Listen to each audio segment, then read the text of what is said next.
Welcome into the Maine Celtics podcast, episode 2. Brendan Glasheen and Chris Whitney, your broadcast team for the Maine Celtics. We are extremely excited to get started this Friday night at the Portland Expo when Maine welcomes in the Long Island Nets. Be sure to get your tickets now at MaineCeltics.com. Tickets are limited right now for opening night. If you are out of luck on Friday, there are tickets available still for Sunday's game, the 1 o'clock matinee, a weekend series with the Long Island Nets, G League affiliate of the Brooklyn Nets. Our guest today on episode 2, Boston Celtics assignee Jordan Walsh, fresh out of Arkansas, his first year as a pro, second-round pick of the Celtics in this recent NBA draft. Really enjoyed our conversation with Jordan. We're looking forward to having him in just a few moments on the podcast. We'll recap the weekend. We'll get you set for the Long Island matchup. Chris, 2 losses for the Celtics in their first 2 games of the season at Capital City and then at Westchester. Opening night felt as if they hung in there more of a shootout. And then Sunday, a valiant comeback. They got the game within single digits. But as we know, each and every year in the G League, it's a work in progress with new personnel trying to figure out who goes where and who does what. It is, and it's one of those things you see them average. Between the 2 games, they average 117 points. Normally, you're going to be at worst, you're going to come away with a split, but it was the second night, a little off in the shooting category. But you're also talking about a roster that had about roughly half the roster in the Celtics training camp. So a little less time together to coordinate communication, break that kind of stuff down. You can see that. But again, we got to talk to the fact that we have the Showcase Cup and then you have the regular season. The Showcase Cup right now, 0-2, not exactly out of it. You got your 4 pod winners go, but then next best there. So now it's just kind of stack some wins, try to get back into the Showcase Cup standings, and then, build on everything, communication, cohesion, and everything team-wise to build into that regular season when you chase that G League championship. Yeah, so folks unfamiliar, the NBA G League does this Showcase Cup regular season, and you get divided up into pods. So Maine's schedule through the middle of December is strictly against teams in their pod. And then they have a couple of wild card teams. Last year, Maine was a wild card team. They got in as the number 8 seed. So there is a chance they could get in without winning their pod outright as the first place team. So that they have that going for them. But just watching the games, I thought, J.D. Davison's going to have the ball in his hands a lot more than we saw last year as a second-year pro. I think once we get a few weeks in, Chris, we'll stop doing the this year, last year thing, but you can't help it because we only have so much to work off of. But JD oftentimes would come up as the second guard and play off the ball. And we saw over the weekend, he's going to have the ball at the point of attack. How did you think he looked? I mean, he scored, he rebounded, he had assists. How did you think he looked with the ball in his hands? One of the things we noticed when we first met him this season was he's put on a little, 10, 15 pounds of muscle and able to absorb a little more contact at the rim, getting down the paint, because teams are going to try to be physical with him to knock him off the spot in his dribble drive and breaking down the defense. You look at him and he has these numbers averaging 26 points, 8 rebounds, and 9 assists in 2 games to start off the season. Pretty good showing and a pretty way to get out of the gates for JD. And you got his backcourt teammate with him, DJ Stewart, who comes in kind of the similar numbers, not as many rebounds, 4 rebounds, but the 7 assists and the 17.5 points. You can see the two of them pairing off each other. But like you said, JD's got the ball in his hands. He's going downhill and attacking, and he's really taking care of business and finishing. 23, 6, and 9 in the opener at Capital City, and then 29, 10, and 7 in the game at Westchester. Leading scorer for the Maine Celtics in both of their games. Jordan Walsh, consistent. Night 1, he had 18 points, and he had 13. Didn't make a 3 in the second game of the weekend. We're going to chat with Jordan Walsh in just a moment here. But if you had to, and we'll get into the Long Island series in just a second, but if there's one thing that you think could get cleaned up sooner rather than later, just based on what you saw over 2 games, what would it be? It's going to be that defense communication, and just it's a team thing. It's going to take a while to get used to. You're not playing. It's a whole new roster. You got guys coming in from college. You got guys coming in from other G League teams, guys coming from out of the country. It's just one of those things where you're going to take a little bit of communication. You saw a lot of just kind of missteps on defensively when guys were leaving guys to go help and double, or guys weren't sliding over. It's a defensive thing. I mean, when you're averaging 117 points a game, if you lock down on defense, it's going to be a pretty good season. You're going to have a lot of success, but you can kind of see that offensively they look good. They're obviously putting up the numbers, but it's going to be that team communication on defense, and that's going to help kind of put Maine in that upper echelon of teams this season. Yeah, so both teams that Maine faced over the weekend shot 50% or greater from the field, 41+% from three. So I would imagine defense is going to be a focus. And one of those talking points in terms of defense, we talked to Jordan Walsh of the Boston Celtics on assignment from Boston with Maine. We discussed his defense, his path to the NBA, what it was like to get the call from Brad Stevens on draft night. Here is our conversation on episode 2 of the Maine Celtics podcast with Jordan Walsh. Welcome back to the Maine Celtics podcast. We are happy to be joined by Boston Celtics second-round pick of the 2023 NBA draft, the lone selection for Boston in this year's draft, Jordan Walsh, on assignment from Boston with the Maine Celtics. He debuted last weekend for Maine. Jordan, what's up? How you been? Good. Learning to love Maine. Yeah, you've had a chance now after the road trip to start the year at Capital City, at Westchester. It must be nice to finally be home and kind of hang for a bit before Friday's game. Oh yeah, for sure. I've missed my own bed, So I'm finally back. Get to sleep in a little bit. Get back to practice with the guys. Got a lot of stuff we got to work on, but I'm definitely happy to be back in the building. Want to backtrack a bit to give the fans a sense of where you're at since last spring and the NBA draft. Celtics that night were maneuvering their picks. People were anticipating when Boston would select with their second-round pick. First, what were your emotions before being drafted in that build-up? And then secondly, what was your instant reaction when you got the call from Brad Stevens? I wanted, before the night started, I wanted it to be Boston. And I had a feeling it would be Boston. So for it to kind of turn out that way was kind of cool for me. Obviously, they were moving around so much. I went from 25 to 32 to 35 to 38. And when they hit that 25, I was like, oh, wait, is this going to happen? And it was they traded it back away again, went down to 32. And I was just like, okay, you know what? Brad and Mike over there are making moves. I'm going to just chill and see what happens. Eventually, I got to 37. I got that call. I was like, you're next. And then it was it instantly hit me right there. My dream came true. Everything that I've been working for kind of, became worth it in that moment. And, after that, now I'm just looking to further myself every day and be able to get to the point that I want to get to with this career. Why were you hoping Boston? Because I wanted to go somewhere that had good leadership, a great foundation, somewhere that I could go and grow with great leaders like Al, JT, and all them. But also a place that, has a winning culture and winning history. And where else would you rather go for winning history than the Celtics, So it was a place that, kind of had everything that I wanted and more. So for it to be Boston, I kind of got lucky, but, it was perfectly planned. So, and we'll get into Arkansas a little bit, but must have been neat to see your teammates. Anthony Black went to Orlando, Nick Smith Jr. to Charlotte. They went a little earlier than you did. So I'm sure there was some, having those guys go, did that kind of calm you down throughout the night to celebrate your teammates? And then, of course, once they were selected, you were like, okay, now what about me? Yeah, for sure. Always being happy for each other, rooting each other on, especially because we had so much time to get close at Arkansas. But, me and AB come from the same city, same area. So to see him, get drafted where he was, of course, I was happy for him. He was happy for me. We talked draft night. He was like, congratulations, bro. And I told him, congratulations. I was like, this is only step one. And we had that back and forth, but we were really happy for each other, and we're even more excited to play against each other. So just by watching clips over the summer after you got drafted, I was getting a kick out of you. You had some fun moments with Grant Williams when he was with the Celtics, and you were getting a laugh out of each other. There was a Beneath the Banners series that the Celtics have now released on their YouTube page, and you were spotlighted in Vegas, a day in the life. You're looking for snacks in the hotel. That was great. That was a good laugh. Trying to figure out where to get some snacks just to pass the time by. You bought a couple of hats, just the summer league. You put up great numbers in the summer league, 16 points, 4 rebounds. First chance for Celtics fans to really sink their teeth into what you bring to the table. What was the overall experience like at the Las Vegas Summer League? It was a great experience for me. I finally got a chance of what, professional basketball was like.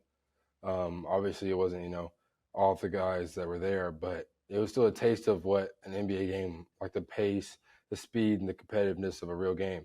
So to finally kind of get that precursor done, it gave me more confidence in going into this season. And now that, I had that experience, I was even more prepared for now, and I'll be even more prepared for when my time comes with the Boston Celtics. Yeah, so fast forward to training camp, and you have your chance to be a part, as you said, winning culture, championship expectations. I was talking to JD Davison about this at our media day a few weeks ago, and he was like, that was an intense camp because everyone knew the expectations. Pieces had moved in the offseason for Boston. It's a win now mindset. Who are some players or coaches that stood out to you as far as guys that you wanted to watch closely, or someone that you kind of looked to for mentorship? Who are some guys that jumped out to you during Boston's camp? During camp, I had a lot of time to talk to Al and Drew. I still talk to Drew now. Oh, I talk to everybody now, but obviously talk to those guys. Being older, have more experience in the league, and there's something in their game that I want to obviously apply to mine. But obviously, getting there, you have to talk to JT and JB. Those are the guys that the team kind of like follows behind, and they're in more of a leadership role than anything. So, being able to take some things from JT's routine, being able to take some things from JB's pre-court, and kind of like putting it all together to kind of combine and make my own thing, is kind of what my goal was for training camp. And obviously to be able to compete with them on the court and show them that, I'm ready to be here to compete. Like, I'm not just some old rookie. Like, I'm here to play, and I'm here to keep you on your toes. And so that was a fun part for me. Even through that, I got to learn a lot offensively and defensively, and then even some stuff off the court. You can't go wrong talking to those two guys about hoop. You can't.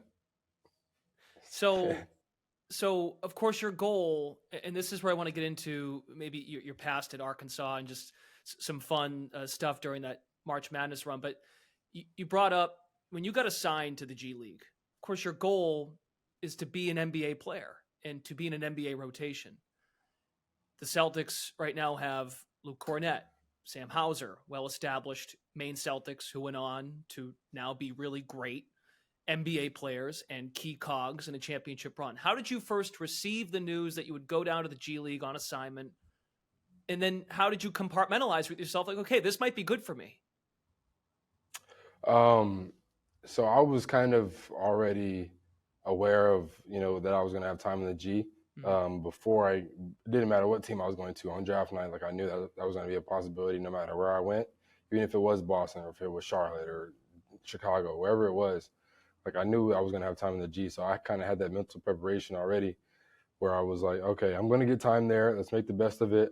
Let's handle the business that we came here to handle. Let's be a good teammate, a good player, as a good person, and then buy our time. And then when our time comes to show up with the Boston team, which is the main team, then I'll be there for that. I'll be ready for that. But I didn't take this as any type of demotion or anything like that. I kind of took it as a way of I got time to get better. I get to go down here. I get to work on coming off ball screens. I get to work on being a ball handler. Work on my angles and picks and how to be. It's all these things I can work on that I'll have time to work on here because I'm playing 30 to 40 minutes a game, so I'll have time to work on it in real competition. Whereas if I was up there, I would be, on the bench watching from afar. But here I get those minutes, I get those reps, and that's kind of like what I needed, and that's how I knew it would be coming into this. Did you talk at all? Derek White is another great example of how the G League propels current NBA guys. Did you talk to D. White? Did you talk to Hauser, Cornett about the G League prior to? I'm sure you still talk to them now, but about what it's like. For sure. Most of me and D. White's conversation was how he won a G League championship. And so that was a lot of our conversation. Luke Cornett, we've talked a lot about G League, but most of that's about, good food spots to eat at in Maine. Sam's giving me more of an on-court kind of like mentorship type role. So I've learned a lot of the game and how it's different from the NBA. Like I learned today in overtime, his first one to score 7 points. And I was like, what? So it's not like a time limit. It's like first to score 7. That kind of threw me off. But that was interesting. But yeah, we always talk about food. Like that's the main conversation about Maine. We always talk about where to eat, how they obviously check up. But main conversations is, yo, go check out this Italian spot. Go check out this seafood spot. The target score is going to feel a lot like backyard ball, like going to the schoolyard. Yeah, for sure.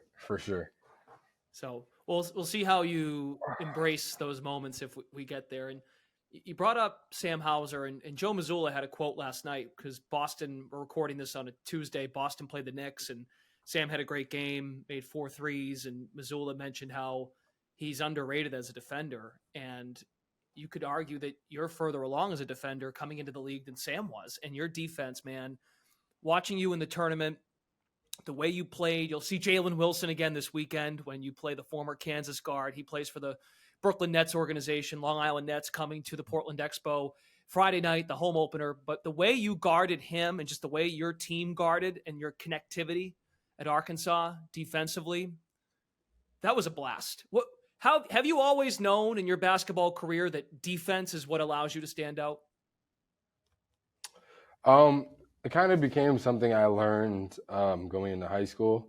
My coach, we were playing open gym one day, and I was mad because I wasn't getting the ball and nobody was passing it to me. And he was like, "Who are you?" He's like, "Who are you supposed to be?" I was like, "What do you mean?" He's like, "Yeah, these guys don't know you. They don't care if you're a 5-star or whatnot, whoever you are. Like, they're not going to pass you the ball. So go get it off a rebound, go get a stop, push it in transition. You're going to have to do it that way." And that, I feel like that kind of shaped, my game. Along with having the tools necessary to be a great defender. I feel like that kind of got me in the mindset of defense first, rebound first. Like, go earn it instead of, you're not going to be a guy who's going to have plays drawn up for you. Like, go get off a rebound and then push it and make it for yourself so that, a coach doesn't have to be like, okay, let's run swing for him. Let's run point for him or whatever. I'm one of those guys you don't have to call plays for. I'll find a way and go get it. What's the most important thing you think to defense? Like, what's always running through your mind when you're on defense? I'm always thinking, what are they possibly going to do next? I'm always kind of like anticipating like what's their next move. Like when I'm on the ball, like somebody does a hezzy, I'm like, okay, what can he do from this hezzy? Is he going to cross over? Is he going to? And I kind of like always kind of like position myself to be ready for that possibility. And sometimes I assume wrong, and sometimes I assume right, and I get a steal. But it's a lot of talks with Drew Holiday that's kind of going to help me in that aspect of basketball. His angles that he takes on defense is amazing, and that's something I want to learn from him. So when I get a chance to get back to Boston, it's definitely something I want to chop up with him about and try to learn from him about for sure. So he mentioned the Arkansas, your former teammates that also went in the draft this year in Black and Smith Jr. both being picks high in the draft, and yourself included. So watching from afar, watching your team beat Kansas, seeing your head coach, Eric Musselman, just the raw emotion he shared with your group and how well you guys stayed connected. I mentioned connectivity defensively, but just it seemed connected overall, that your team, when you all play at your highest level, that the sky's the limit. And what has stuck with you from that tournament run in March with Arkansas, and how is it kind of, and that whole season overall, how is it, what has stuck with you to this point now as a pro? Well, first, Coach Muss was wearing my hoodie in a interview. I want to say thank you, Coach. Shout out to you. When was this? That was amazing. This was when they played. It was a couple days ago. Oh, it was yesterday. And he was wearing my hoodie. That was fire. I was like, oh, yo, that looks good on you, Coach. But anyway, it all started with him. Him being a coach who was in the mindset of, get on defense first, and then offense is going to be what offense is going to be. And so he kind of instilled. I already, of course, was already defensive oriented as my first option for basketball, how I played. He instilled it further in me of, you're going to be a defender. We are going to be defenders at Arkansas, and if that's one thing we're going to do, we're going to defend. So when that Kansas game came, you know how many scores they had, how many options they had, and Grady, Wilson, all those guys, we had to be ready to guard multiple actions every single possession. And so it took a lot of, effort and togetherness and toughness and communication to be able to fight through all those screens and all those plays and stuff like that. And that's kind of what I brought into Maine. I brought, a sense of toughness, togetherness, and a level of communication with the team. obviously, like today, we're working on all of those things, trying to combine, all our positive things that we have about each other, all positive skills, bring them together and use them on defense to be a better defensive team. And that was the focus of today. And it's something I harp on that I've been doing my whole career, but I'm trying to bring in and get guys like JD and Slater and them to buy in on stuff like that so that we can be a better team. But it's working. We got another game coming up, so it'll be another test for us to see if this work we're putting in is really working. Jordan Walsh in 2 games as a Maine Celtic, 15.5 points, shooting 53% from the field, 6 rebounds, 3.5 assists. I talked to Blaine Miller last week, and he said, we want to worry about development and getting guys to the next level. So, look, fans are going to be obsessed with numbers you put up and if you're knocking down the corner 3 and how you're looking out there. But one thing that I think this too, playing as a one-and-done player in college, and I'm sure during your time in Texas and working your way through the AAU circuits and playing in high school, when you're playing with new teammates, chemistry is super important. And when you're playing with new guys, and you had a short camp in Maine, you had a longer camp in Boston, of course, but shorter camp when this Maine roster was assembled, what's your approach for you? You just talked about it with JD and Brandon Slater, trying to bring them along to be better defensively and be defenders all over the court. But what's your approach to chemistry and trying to bond with the guys in a short period of time? Well, for me, I feel like, all the chemistry is not going to come from, just playing basketball, just being on the court. Like it's only so much time that NBA players and professional athletes are going to be together when it comes to being outside of the gym. So like today, like we'll practice today, we'll work out together, we'll come back tonight, shoot together. And it's like, okay, some guys won't shoot tonight, some guys, it's different. So everybody's not always in one place. Like everybody's spread out doing their own thing. So for me, I held, like last night, I ordered a bunch of food, brought the whole team together. We sat in a room, played video games, listened to music, played card games, all that stuff. And I feel like that takes a step in the right direction towards team bonding. Obviously, it's away from basketball, it's away from the coaches, it's away from everybody else. But it's a time where, the team builds trust with each other and builds communication with each other that can help us going into the game. Because once you know the guy next to you, you're more willing to dive on the floor for that loose ball for him or run extra hard for that guy next to you when you know that, okay, hey, he has a twin brother that's living in Arkansas. I didn't know that, but now I know that now. Now we're even closer, so I'm going to go do that for him. So it's those type of small things that I feel like can bring a team together, and I was more than happy. It was a fun night. Guys enjoyed it, and we got a little bit closer, so it was a good experience. That's really cool, and it speaks to the high character you bring to this organization, both at the G League level and at the NBA level. I'm curious, was NBA 2K involved, and is Davison as good as he says he is? 2K was involved. JD and DJ played the first game. JD did not win. I'll just put it like that. JD did not win. He's been talking about this 2K ability for years now with this organization. So, yeah, I don't know. I was playing Super Smash Bros. I looked back, and DJ was up like 23 points. I was like, that's not real. JD's been talking too nasty. Like, there's no way he's down 23 in the first half. But yeah, he was down 23. I was like, yeah. And he turned around. He's like, you want to play me? I was like, bro, you're down 30. I'm not gonna play you, bro. Like, what do you mean? But yeah, it was still a fun time though. But I don't know. We'll see. Maybe it was a lucky game for DJ. I don't know, but I'll play him here soon. It's a long season.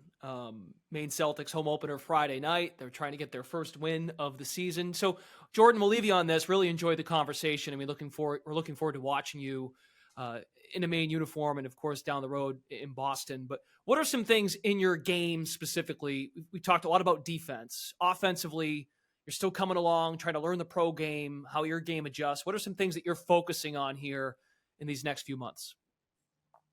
My biggest focus is doing things that translate to the Boston's team.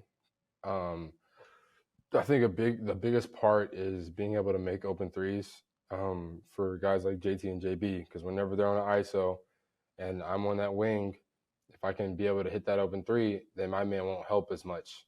And if he does, boom, I'm hitting the open three, JT's getting an assist, JB's getting an assist. So I'm always working on things that's going to complement them when in my game, though. So being able to make open threes, rebounding, setting good screens, getting good angles on every single screen. Like those are emphases that I'm putting on myself and that the coaches are putting on me, where they know that, okay, yeah, you might not use this in Maine right now, but we know that in Boston you're going to need this or else Joe will not play you. So it's kind of like I'm somewhat forced to work on it, and I also want to work on it to be a better basketball player. But it's a lot that goes into it, and that's just kind of one of the things that go into it. Jordan Walsh, second-round pick of the Celtics in the 2023 NBA draft. Come watch him at the Expo Friday night. Maine Celtics take on the Long Island Nets in the home opener. Home Friday, home Sunday at 1 o'clock. Jordan, thanks for stopping by the podcast, and we look forward to watching. Sure, I appreciate you for having me. I'll see y'all Friday.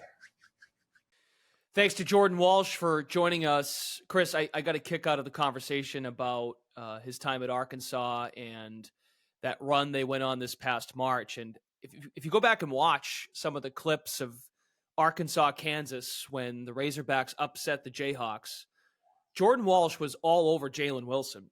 And Jalen Wilson plays for the Long Island Nets, who the Maine Celtics play this weekend. And I would love to see those two go head-to-head once again. Noah Clowney's on the Brooklyn roster. He's in a two-way. He's going back and forth right now. The Nets have been calling him up, calling him back down to Long Island, to Brooklyn. So, and Clowney played for Alabama, who matched up with Walsh. So we got some SEC head-to-head action. And then, of course, you got the tournament matchup, the 8-seed Arkansas, the 1-seed Kansas. So I'm looking forward to – you talked about this before we went to Walsh. Just defensively, they need to uptick it. And I think this Kansas-Arkansas connection is pretty cool. You do. You look at that and you talk the defensive wise. You're looking at a Long Island team that comes in and they're built for wing play. If you look at their roster, it's that 6'5", 6'7" average. You get the guys on the wing, and you got Maine, a little more size, but you got to look at the Long Island thing. And Maine struggled with a little bit last year was teams with quickness. And that's what you saw like in the NCAA tournament with these guys. You get a Jordan Walsh who he's a quick guy. And that's one of the cool things about being in Portland, the Portland area, and fans out there looking for the tickets is you get to watch the NCAA tournament, and the G League's built younger guys looking to build up, make their way to the NBA. It's not a big veteran Latin league. You can see some of these matchups you saw on TV come right back at you in Portland, Maine this weekend, where you get the defensive matchups like you just spoke about. So the Nets, they're coming off a win where they held Greensboro to 83 points. So they're not scoring a lot, but their defense has been good. They're a top 5 scoring defense, the Long Island Nets, G League affiliate of the Brooklyn Nets. They're coming to the Expo this weekend. Limited tickets available at MaineCeltics.com for the opener Friday night. If you can't get to the Expo, you can watch the game on Tubi, Tubi. I'll try to keep this simple. It's this new age of streaming, Chris. Tubi, Tubi TV.com. And the game should pop right up when you go to the sports section. There's like a live. It's actually kind of cool. I just tried it out before we started recording the podcast. So, and then we're on NBC Sports Boston on Sunday. Of course, we're on our flagship radio station, 96.3 The Jab. So this Nets team, if you remember last year, too, the Nets were riding a really long winning streak. They extended their winning streak to 16 games last year in the regular season. They came to the Expo and hit a game-winning shot at the buzzer. The target score, which I'm not sure if you heard this in our conversation with Walsh, he had just found out about that like yesterday, about the target score overtime. He was blown away by it. So it was a neat little nugget to the conversation that Walsh is still trying to figure things out at this level. Like we said, the younger guys coming in, and that's the thing about this Maine team. It's all new. They spent a lot, most of them spent a lot of time in the preseason with Boston. Now you're coming down, and yeah, there's some system stuff and scheme stuff that comes down to it, but there's also some new stuff they put together. And this is one of those weekends that could be big for Maine. If you get a sweep this weekend, you're right back in that pod standings and looking to make a run to the showcase. But the same thing, something's going to have to give. Long Island giving up 83 points, Maine scoring 117. Something's going to clash in. So I think you're looking for two really good close battles at the Expo this weekend. Mm-hmm. Long Island allowed 120 to Raptors 905 in a previous game as well. Jalen Wilson had 33 in that game and 10 rebounds. That should be a good matchup as far as the size, too. Wilson 6'6", Jordan Walsh at 6'7". Again, folks, this is tough with the G League, especially when you're playing a team and the two ways. Typically, we see the two ways play a lot more when they're at home, but when the NBA team's on the road, the two ways will go with them. That's just a trend thing that you see across the league. So think Thursday night, Brooklyn's in Miami, so who knows if we'll see Clowney. But the latest transaction is Clowney's going to be on the roster. He was a pulverizing force for that Alabama team. As we know, Alabama made a deep run, or they should have made a deeper run because that roster was loaded last year. I think a lot of people thought they were going to win the whole thing. What do you think of Nathan Knight? And what can we expect out of Nathan Knight? NBA minutes, NBA vet, has the athletic ability, as we discussed on the first episode. But I feel like this front court, while it's undersized with no Kada at the G League level right now, I think the staff's going to have to challenge some of the wings to get every inch out of your vertical to be better defensively. You talk about, the NBA minutes. Knight's coming down from basically an NBA guy. Yeah. And those are the kinds of guys you look for in this G League to be the guys with the chips on their shoulder to really, you struggle one weekend, you come out, you show out the next weekend. So I'm looking for a big weekend from Nate Knight. And just from a matchup standpoint, he's just one of those guys that he's not your center.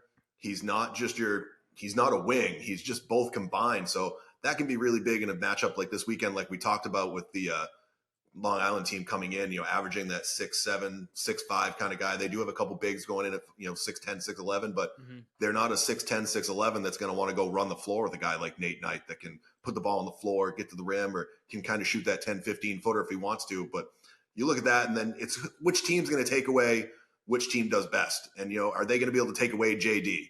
And and at the same time, are we going to be able to foray the whole situation with Clowney coming in and who's going to shut him down? But then you got a guy like Jordan Walsh that can take care of someone on the defensive end. It's who's going to step up Long Island wise and take care of a JD. And now you got Nate Knight, like you just spoke about, kind of sitting around and didn't have the best of opening weekends. I look for him to come out, big chip on the shoulder, and take over the game this weekend.